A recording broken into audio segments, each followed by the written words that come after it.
banyak banget orang yang kayak sampai depresi gara-gara nggak bisa lihat matahari gitu, kayak sedih aja soalnya kan. Really, Kak? Iya, serius.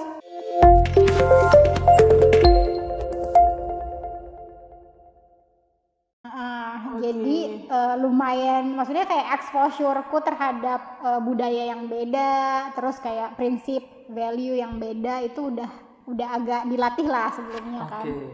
Cuman nggak bohong juga, waktu pas di London itu kalau aku pribadi, aku struggle-nya lebih ke struggle personal ya. Kayak apa itu deh, Kak? Jadi gini, ini kelihatan gak penting tapi trust me, itu sesuatu yang serius banget kalau misalnya jadi student, terutama student kali ya, dan sendiri. Mungkin kalau punya family beda ceritanya ya. Kan tinggal sendiri, terus aku tuh tinggalnya nggak sama orang Indonesia, jadi kayak teman-temanku kan ada yang kayak sharing apartemennya sama orang Indo gitu ya. Aku enggak, karena dulu mikirnya aku kan cuma setahun, masa tinggalnya sama orang Indo lagi gitu kan. Aku pengen yang kayak full experience nih gitu. Jadi aku tinggal sama orang-orang luar lah gitu. Ada yang orang London, orang Spain, orang Perancis dan lain-lain lah. Nah, mereka kan, maksudnya bukan mereka sih, ya di Western culture itu sangat individualis kan. Dan aku nggak masalah sebenarnya sama itu. Cuman gimana ya, ternyata aku sebagai orang yang nggak terlalu senang basa-basi sebenarnya gitu, tapi masih aja ada kan perasaan kita yang kayak pengen nyapa gitu kan. Iya, kayak Indonesianya iya, gitu. Indonesianya ya kan? tuh masih keluar deh gitu. Masih keluar deh pokoknya Indonesianya. Nah terus itu tuh nggak muncul kan di pergaulan kita dan lain-lain. Nah kebetulan juga orang UK itu, ada ini semoga orang UK nggak protes ya. Orang UK itu menurutku agak lebih reserve. Jadi kayak selain individualis tapi mereka kayak reserve banget. Jadi kalau misalnya mereka punya masalah, punya struggle, punya complain atau apapun, mereka nggak akan showing itu ke orang. Jadi kayak di keep aja sama diri sendiri. Dan mereka mungkin expect itu juga ke semua orang yang lain kan. Jadi kayak basically kita semua tuh kayak lonely gitu in a way ya. Dan segala macam stres dari kuliah, tugas, disertasi dan lain itu kan numpuk banget ya. Dan nggak ada sarana untuk kayak kita gini nih kayak bercanda-bercanda gitu kan. Iya, bercanda pun aku settingnya kayak paling kayak kalau nongkrong gitu kan. Dan nongkrong itu harus kayak bukan harus sih, lebih sering saat misalnya kayak ke pub or kayak minum gitu kan. Nah aku nggak terlalu suka minum orangnya, jadi susah nemu circle yang tiba-tiba aja come across gitu kan. Jadi basically ngapa-ngapain sendiri gitu. Ditambah satu hal lagi yang aku nggak tahu bakal jadi struggle terbesar dalam perjalanan kuliahku. Itu kan sedikit ya cahaya matahari ya. Jadi di London itu gloomy banget. Orang London tuh mungkin juga ngaruh ya dari weather gitu. Jadi suasananya tuh gloomy aja gitu. Sementara aku adalah orang yang sangat nggak suka hujan dan nggak suka mendung. Dan di sana kayak mungkin 60-70% gitu kan suasananya. Dan itu ngaruh ternyata ke mental health. Jadi banyak banget orang yang kayak sampai depresi gara-gara nggak bisa lihat matahari gitu. Kayak sedih aja soalnya kan. Really, Kak? Iya, serius. Mungkin ini kelihatan exaggerating ya, kayak masa sih gitu kan. Cuman percayalah itu struggle banget sih, kayak bangun masih gelap, terus siang nggak ada matahari, terus tiba-tiba jam 4 udah gelap lagi. Itu sedih banget karena kayak kok hari sempit banget, sementara aku punya banyak kerjaan gitu kan. Terus dingin apa segala macam, itu tuh ngaruh banget sih ke mental health. Makanya kalau lagi musim dingin atau mau menjelang musim dingin itu harus minum vitamin D banyak. Kalau nggak gitu soalnya kayak berasa banget deh kayak gloomy, terus kayak nggak bersemangat gitu ya, Kak? Iya gitu deh. Kita kan kalau misalnya hujan di sini misalnya ya hujan deras, bawaannya nggak mau ngapa-ngapain kan? Pengennya tidur aja. Bayangin itu terjadi setiap hari selama satu musim, kan sedih ya, sedih banget. Udah mana banyak tuntutan tugas gitu kan. Nah itu lumayan sih struggle juga gitu. Oke, Kak. Kak, kalau dari segi pendidikan yang kakak jalani di sana, materi pendidikannya ya kak ya, itu compare sama kita itu gimana? Kalau menurut kakak, quality pendidikannya di sana itu gimana? Beda ininya ya, sistem sama cara belajar mengajar gitu juga mungkin ya. Aku sih ngerasanya ya ada beberapa hal sih yang major sangat beda gitu ya. Pertama, jelas dari segi the way they deliver materinya gitu. Jadi kan kalau di kita dosen itu biasanya, nggak semua sih ya, nggak semua dosen, cuman maksudnya dosen itu biasanya ke kelas itu nyampein informasi dan pengetahuan yang kita harus serap gitu kan.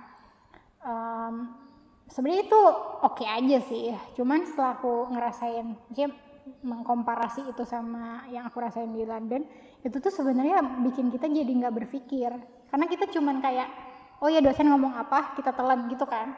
Iya kan? Sistemnya di situ kayak gitu. Jadi kayak, oh ternyata ini tuh begitu, oh si A itu kalau dikasih B jadi C misalnya gitu kan.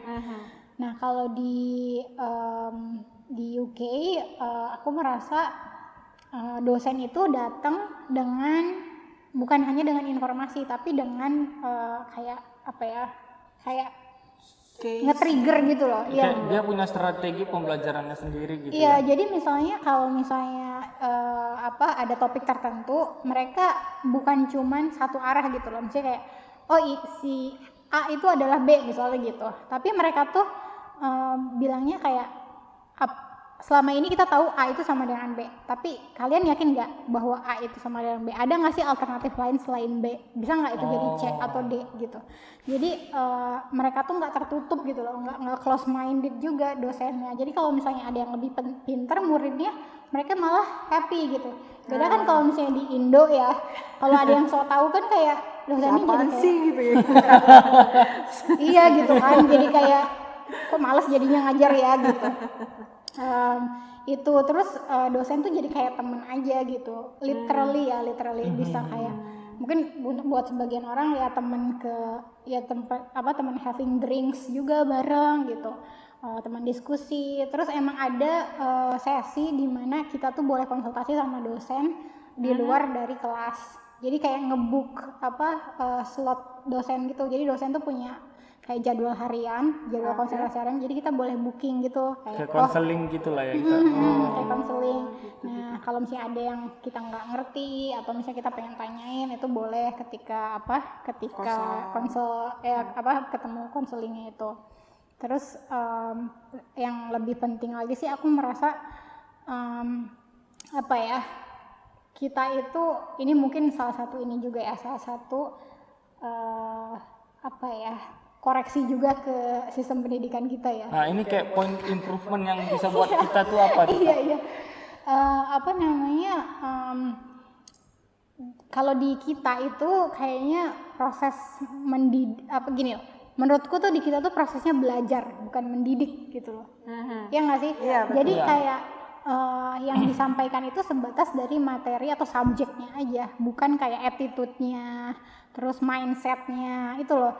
Nah aku merasa dari proses belajar di UK itu yang dibangun tuh lebih banyak ke mindset. Kalau misalnya ke soal materi dan lain-lain, kita boleh beda pandangan gitu loh.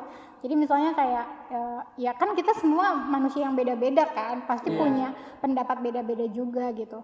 Jadi kalau misalnya ada satu topik gitu dibahas, nggak semua orang harus punya pendapat yang sama, nggak ada yang salah sama benar. Ya udah gitu, itu pendapat masing-masing. Cuman yang dibantu sama dosen tuh untuk menanggapi itu, terus kita mindsetnya harus, misalnya attitude kita dan mindsetnya harus gimana, misalnya untuk addressing topiknya gitu. Oke. Kakak kan udah jelasin nih panjang lebar gitu kan.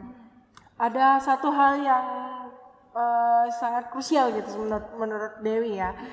Kira-kira nih kan S2 kan rata-rata untuk beasiswa kan pasti dia minta LOE. Kira-kira di LPDP minta LOE dulu atau enggak, Kak? Ya, LPDP itu dulu sebelumnya dia enggak wajib LOE. Jadi kayak boleh diterima beasiswanya dulu, baru nanti apply uninya buat dapat LOA. Tapi kalau setauku sekarang itu udah harus, jadi kayak udah harus dapat LOA unconditional dari universitasnya. Terus gimana cara kakak dapat LOA kemarin kak? Sebenarnya LOA ini beda-beda ya, tergantung universitas sama program yang diambil. Tapi kalau spesifik pengalamanku di LSI dengan jurusan yang aku ambil, itu pertama ada application form. Sebenarnya itu basic aja sih, kayak personal information dan lain-lain. Terus bayar application fee-nya. Terus setelah itu kita submit beberapa dokumen.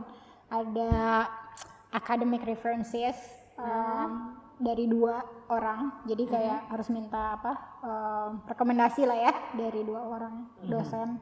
Terus CV, terus transkrip, terus segala macam tes itu. Jadi misalnya kayak IELTS, beberapa jurusan ada yang butuh kayak GRE, GMAT gitu-gitu. Kalau di caseku aku cuma butuh IELTS.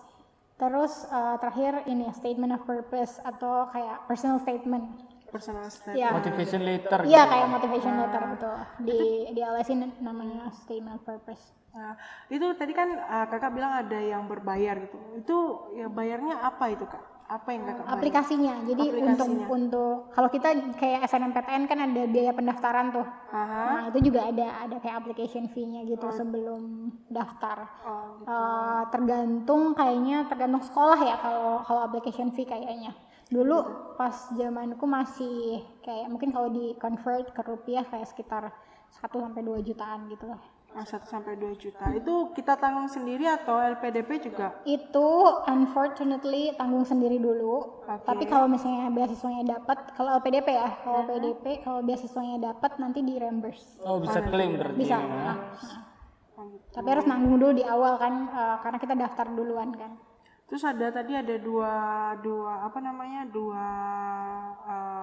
surat dari rekomendasi gitu ya, surat rekomendasi. Kalau kakak dulu dapat dari mana rekomendasinya? Aku dapat dari 2 dosenku di waktu aku S1. Jadi kalau ini akan beda case-nya di universitas yang beda ya. Kalau di LSI itu spesifik rekomendasinya memang harus akademis. Jadi memang harus kayak dosen gitu ya, pokoknya orang-orang akademisi lah gitu. Tapi di universitas lain kadang ada juga yang nggak harus akademis, bisa kayak profesional, misalnya kayak bos kita gitu kan ketika kerja, itu bisa juga. Oke, Kak, kita tadi udah bahas panjang lebar mengenai dari segi beasiswanya, dari segi kuliahnya. Sekarang saya mau tanya personal ke kakak. Gimana cara kakak bagi waktu kakak dari mulai waktu pendidikan, terus sekolah lagi, waktu kerja, santai, itu gimana sih kakak ngaturnya tuh? Kayak kita kan saya sendiri aja tuh kayak pulang kerja itu udah capek banget gitu ya, kayak udah males, kayak yang penting makan udah main handphone tidur gitu. Ya, nunggu besok pagi kerja. Paling kalau ada aktif di 1-2 organisasi yang memang bener fun gitu. Belum lagi kita punya hobi lagi gitu. Gimana sih kakak ngaturnya? Iya. Dulu aku juga amazed sih sama diri sendiri. Kalau sekarang mikir dulu ya, kayak kok sanggup ya dulu gitu. Karena ini tapi nggak harus dicontoh karena dia nggak bagus. Dulu aku tidur soalnya nggak terlalu banyak. Untungnya aku tipe orang yang dulu ya, sekarang udah tua, sekarang kayak sekarang harus minimal aku kayak 6 jam 7 jam aku harus tidur. Kalau dulu aku termasuk orang yang kuat banget begadang soalnya. Jadi 24 jam itu lumayan banyak yang aku bisa alokasiin gitu kan buat ngerjain macam-macam lah gitu. Kan kalau pagi sampai siang jelas sampai sore pasti lah ya kerja dan lain-lain. Cuman menurutku tipsnya sih buat maksimalin waktu gitu ya dengan segala macam aktivitas. Pertama tadi soal scheduling. Jadi benar-benar kayak targetnya apa, berapa banyak timeline yang masih kita punya, itu harus di breakdown. Pokoknya harus kalau bisa sedetail mungkin sampai target harian itu lebih bagus. Cuman minimal kalau misalnya dari nol banget gitu ya, harus ada target mingguan lah gitu. Harus ada target. Nah, terus kedua tipsku adalah cari temen yang satu tujuan. Soalnya kalau nggak gitu, kalau sendirian nggak ada yang ngingetin kan, nggak ada yang kayak lo udah ngerjain ini belum gitu kan, udah selesai belum personal statement lo gitu, belum, nggak ada yang gitu kan. Oh, berarti nge-play-nya kemarin nggak sendiri berarti ya? Enggak, untungnya aku punya beberapa teman, nggak harus banyak, pokoknya kayak sebiji Seorang atau seorang dua orang juga cukup lah pokoknya gitu, kayak intinya beberapa orang yang sama-sama semangat gitu. Jadi just to make yourself accountable aja gitu kan. Terus ketiga, kalau menurutku jangan dilihat bebannya tuh semuanya gitu. Maksudnya lihatnya beban, kalau tadi ya dibikin mingguan, lihatnya beban mingguan aja. Karena kalau misalnya ngebayangin, aduh belum CV, belum ini, tes IELTS-nya begini, kan kayak susah banget gitu kayaknya. crowded pikiran Iya, tuh ya, masalah hidup kayak berat banget gitu kan. Jadi jangan dipikirin itunya dulu. Pokoknya kalau udah dibikin target yang kecil-kecilnya itu, pikirin aja target pertamanya apa. Misalnya, target pertamanya cuman buat tes IELTS gitu kan. Oke, berarti belajar mingguan adalah misalnya dalam seminggu harus ngerjain 5 exercise gitu kan. Ya udah, ingetinnya 5 exercise aja, yang lain gak usah dipikirin dulu gitu. Soalnya kalau nggak gitu nanti mentalnya udah kayak, aduh capek malas, banyak banget yang harus dikerjain gitu kan. Langsung down mentalnya Iya, ya Kak. jadi menurutku cicil lah semuanya gitu. Jadi jangan cuman enggak lah, mau mungkin jokes soal kredit gitu cicil ya, cuman nanti tambah ketahuan nih umurnya keberapa gitu kan, udah masuk usia cicil mencicil. Oke Kak, pesan kakak nih buat anak-anak yang udah mau tamat sekolah, adik-adik kita yang mau nempuh kuliah S2, nempuh S1 ataupun yang baru kelar S1-nya mau lanjut S2-nya itu pesan-pesannya apa Kak? Pesan tuh kan, aku jadi makin tua ngasih pesan-pesan. Tips and triknya lah Kak, tips and triknya lah. Iya, berdasarkan pengalaman yang beda cuman beberapa tahun ya. Aku sih merasa mungkin gini ya. Setelah aku amati gitu dan observe lah ya intinya, menurutku tuh pendidikan itu harusnya nggak jadi tujuan gitu, bukan achievement gitu. Maksudnya maksudnya kita bisa S1 bisa S2 itu bukan pencapaian gitu, itu tuh proses gitu kan. Jadi jangan lihat pendidikan sebagai achievement gitu. Ya kita boleh misalnya kayak bangga bisa masuk sekolah tertentu, menyelesaikan sesuatu target tertentu, boleh kayak like give tap on your shoulder gitu kan. Cuman maksudnya kan esensi kita belajar dididik itu biar jadi orang yang lebih baik gitu ya. Jadi bukan gelarnya yang penting, tapi kayak udah berubah nggak kita sebagai orang gitu kan. Ketika misalnya punya gelar sesuatu atau gelarnya nambah satu, kita ngerasa nggak kita sebagai orang udah berubah juga dari kita yang beberapa tahun yang lalu gitu. Jadi menurutku mindset itu harus kayak dibuat sebelum kita sebelum kita memutuskan kita mau menempuh pendidikan apa. Karena takutnya kalau kita cuma terjebak di asalkan dapat gelar, asalkan lulus gitu kan, itu bakal jadi mengurangi proses belajar kita selama kitanya kuliah juga gitu. Karena kan misalnya kita dapat kesulitan gitu kan di kelas, nanti kayak udahlah nggak apa-apa lah, gue asal lulus kok gitu. Nanti mentalnya gitu kan. Tapi kalau misalnya kita ngerasa pendidikan itu proses, jadi kayak iya nih susah belajarnya, tapi gue tahu kalau dengan gue bisa memahami pelajaran ini lebih baik, besok-besok gue bisa lebih banyak misalnya bantu orang gitu kan, atau besok-besok mungkin gue bisa memperbaiki sistem sesuatu gitu. Itu akan jadi lebih mudah karena kita jadi tahu apa fungsinya kita belajar sesuatu gitu kan. Itu sih menurutku. Jadi jangan cuman asal doang biar lulus dan lain-lain itu. Pastiin emang kita tahu kita tuh mau apa dari gelar itu atau dari sekolah di sana di universitas tertentu. Terus jangan S1, S2 cuman karena orang lain pun begitu. Oke. Ya kan? Karena sering banget kita ngerasa kayak kita harus melakukan sesuatu simply karena semua orang melakukan itu. Kayak social standard gitu ya Kak ya. menurutku itu jadi kayak trap gitu buat kita, terutama ya kita lah ya generasi kita. Jadi kayak kenapa setelah SMA harus langsung kuliah? Ya semua orang gitu. Kalau misalnya nggak kayak gitu, dikiranya kita gagal gitu kan. Padahal banyak juga orang dari misalnya SMA dia ngambil gap year dulu gitu kan, kerja dulu supaya dia tahu sebenarnya dia mau ngapain nih hidup gitu kan. Baru dia ngambil S1 setelah tahu dia emang pengen jadi pengacara gitu misalnya. Ya udah ambil gitu kan. Itu sih menurutku. Terus terakhir persistence saja kali ya. Karena menurutku orang yang pinter itu maksudnya pinter secara given talented gitu ya, akan kalah sama orang yang persistence gitu. Karena orang yang persistence kan dia usaha terus ya. Meskipun mungkin dia modalnya talentnya sedikit, tapi karena dia orang yang kekeh gitu kan, dia pasti bisa deh di akhirnya gitu. Luar biasa ya. Saya setuju banget. Kuat. Kuat kayak. Jadilah orang yang persisten ya. Oke guys, jadi kita sudah dengar banyak informasi dari Kanisa mengenai beasiswa dan pendidikan di sana gitu.